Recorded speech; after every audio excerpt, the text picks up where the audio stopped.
I have played 100 days of Guild Wars 2. Scratch that. I've played 3,637 days of Guild Wars 2. Yeah, that's a bit more accurate. This free-to-play game was released in 2012, and over the course of those days, I have seen the highs, the lows, and all the in-betweens. With a few years under my belt, I thought it'd be informative to take a look at how Guild Wars 2 continues to iterate and evolve in the landscape of MMORPGs. Creating a character is the most important part of any new MMO, and in this process, you have several races and classes to choose from. Classes in this game are more canonically referred to as professions, so if you hear me saying professions, they're classes from here on out. And they cover the basic categories and archetypes of soldier, adventurer, and scholars. You may have heard the infamous quote of Guild Wars 2 doesn't have a holy trinity with its class system, but that's not entirely true. In Guild Wars 2, all professions have access to tools and talents, which open up all different types of playstyles. As you level your class, you can steer your focus in a more specialty, such as playing more healy, damagey, tanky, or decide to have a bit of everything. This class system isn't as rigid as others, and it offers a bit more of a variety of playstyles that's up to the player to create. Character creation is also where you will make your choices, which can guide you for your very first few story chapters. Once completed, character creation will load you into your first instance, where you'll have to defend your hometown and face off against a cinematic boss fight, introducing you to the spectacle of boss encounters. But don't worry, these are, I would say, more of a crumb of what comes later in the game. Guild Wars 2 is revered for being quick, easy, and freeing. And with the introduction of the new character-bound quests known as the Character Adventure Guide, leveling has never been faster. Exploring the open world, facing off against dynamic events, and completing renowned hearts are all continued staples of getting those levels. But with the Adventure Guide, you're rewarded even more for playing the way you want. The Adventure Guide is also handy in guiding you to areas and services you might have otherwise missed on your adventures, such as crafting, banking, using the trading post, and/or even getting used to the movement elements of the game's combat. As a veteran of the game, these additions are a shining improvement on helping level up my alts and to help my friends catch up without having to block out huge windows of time in their calendars to just dedicate leveling characters. It's so much more seamless and it's so much faster. Another element of leveling are dungeons. Dungeons are a tried and true staple of this game genre, and there are a few to sink your teeth into with Guild Wars 2. These dungeons also come with a new unified currency, which replaces the 8 currencies for the 8 dungeons.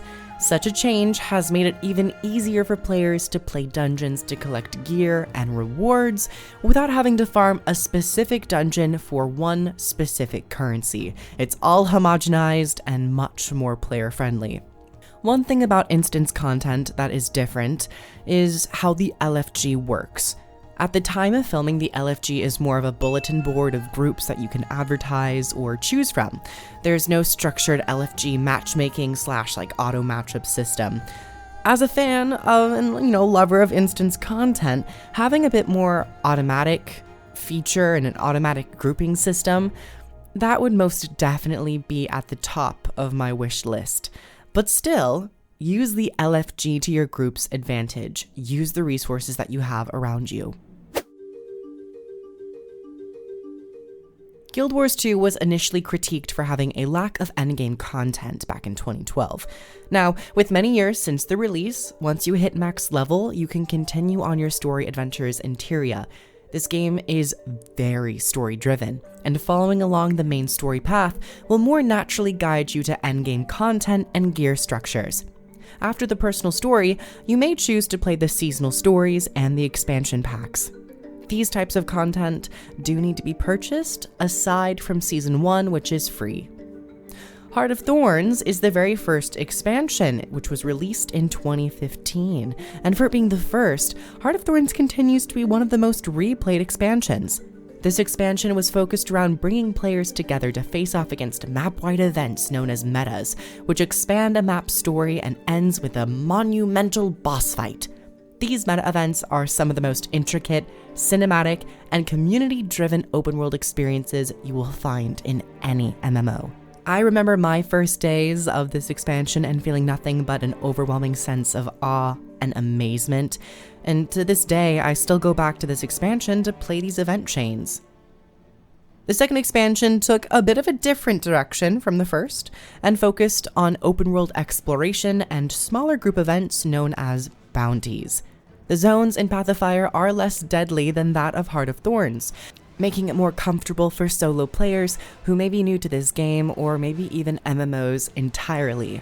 Now, as a personal anecdote, I love the exploration of Path of Fire, but I certainly missed the expansive and cinematic quality of Heart of Thorns' meta events. Coming into the third expansion, it seeks to strike a bit of a mixture between the both Heart of Thorns meta events and the Path of Fire zone difficulty and exploration. With End of Dragons, you'll have periods of both relaxed exploration alongside approachable dynamic events, and then you'll jump into periods of increased danger with huge boss fights, which encourage the entire map to come together to fight a common enemy. I've loved playing through the iterations of story direction, both the instance story and how the zones are designed, and I really enjoy the balance they struck in End of Dragons, and I'm excited to see what they come up with next.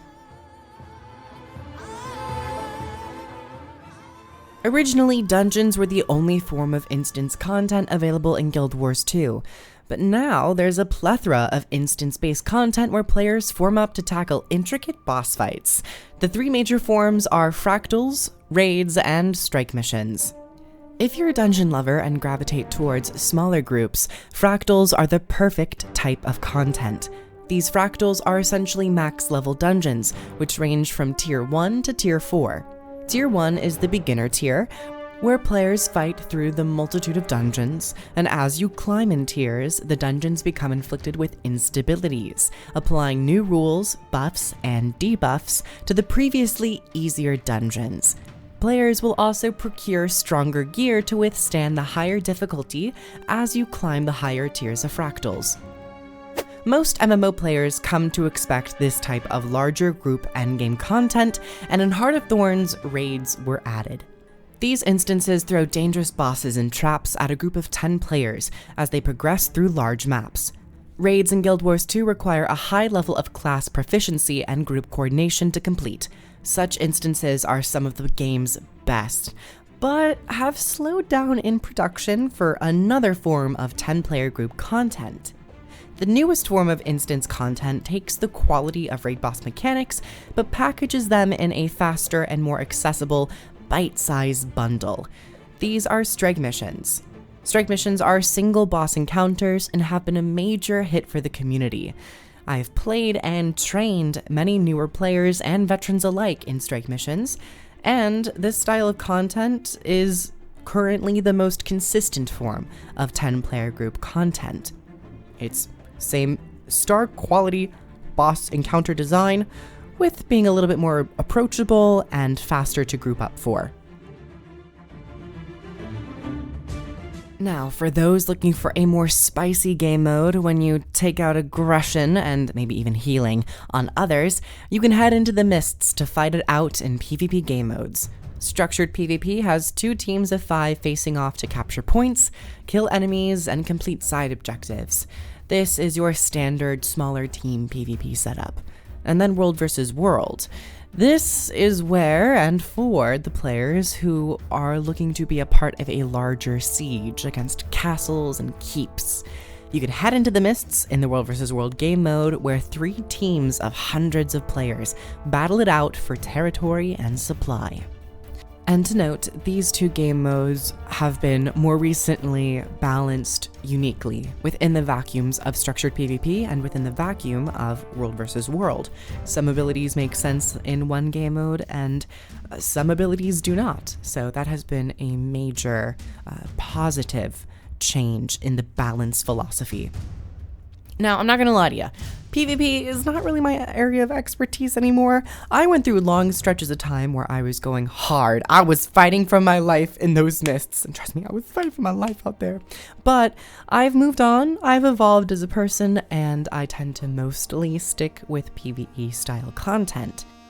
Being with this game for so long, I am honored and privileged to be able to have so much experience with many of these game modes and to be able to deliver a synopsis of all of these game modes, albeit a very brief synopsis. Most of these game modes are riddled with their intricacies and their own niche communities, where you can find discords and guilds to find companionship, friendships, and get carried, if you want to get carried. And then hopefully you yourself can carry other people, and the cycle begins anew. Now, what do we have to look forward to in the future for Guild Wars 2 2023 and onwards? Well, we have had a quite drastic update from the development company ArenaNet on how Guild Wars 2 will be delivered in the future. Previously, we had relied on the expansion season format. However, expansions were oftentimes 2 to 4 years in between each other. There was an extended amount of time in between each expansion release. Now, it seems that we are moving into an era where we may be receiving an expansion every year or so. So they'll be occurring much faster, but might not be as bulky as what we have come to expect with an expansion. In between each expansion, there will be quarterly updates. These quarterly updates will expand with a new map, add some additional strike mission content, and then, of course, fractal content, helping act as a continuation of the story that the expansion was delivered with, and also act as potentially a bridge into the next expansion story. And I'm personally excited to see this new era where we will be receiving more reliable and continuous expansion updates rather than every 2 to 4 years. However, I am also a little bit wary of the amount of content that we will be receiving in between each of the expansions. That is something that we will have to get more first-hand experience with when the next expansion is dropped. And at the time of recording, hopefully it drops sometime later 2023. I would love that! But well, we will see. And there will be more news updates whenever this information comes forth. It will be here. Trust and believe. And that is my review of Guild Wars 2 after playing for 3,637 days. I feel confident to say that I really enjoy this game. I like it a lot. It's very accessible. But I will say that one thing I would like to see some improvements on would probably be some PvE support and system updates. In terms of LFG, that seems to be a staple within the MMO community. It's just something that is not implemented in the way that I would wish for at the current moment. Additionally, there are always updates to the core game. That is one element of recent updates, which I have been a huge champion of.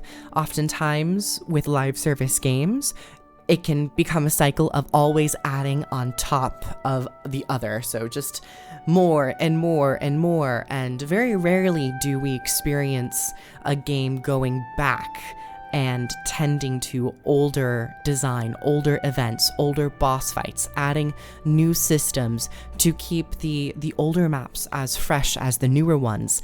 And even as a veteran, speaking as a veteran, it is very nice and very exciting to go back to those earlier zones because of the certain scaling features with leveling. It's very interesting, and it makes it feel fresh. It's like, a bit of nostalgia with a bit of newness and a little bit of sparkle and razzle dazzle. And yeah, I'd say overall, Guild Wars 2, if I had to give it a rating, because I guess people are into ratings, I'm probably like a 8.5 or a 9 out of 10. Solid, super solid experience that I think anyone and everyone should give a try. And really, with all of the improvements to leveling and the pace at which story goes and flows, and the fact that you can go to certain story elements and jump and skip around, you will most definitely find something to entertain you. So don't be afraid and keep it going. If you would like to support the channel, you can subscribe or not. Like the video if you liked it, or don't if you didn't. Or comment down below if you want to chat. I love chatting. But if you don't like to chat, I respect that too. It's really up to you. It's your prerogative. It's whatever you want to do. But I also have links down below if you'd like to try Guild Wars 2 for free. I say try, but I mean like literally play the entire base game and Season 1.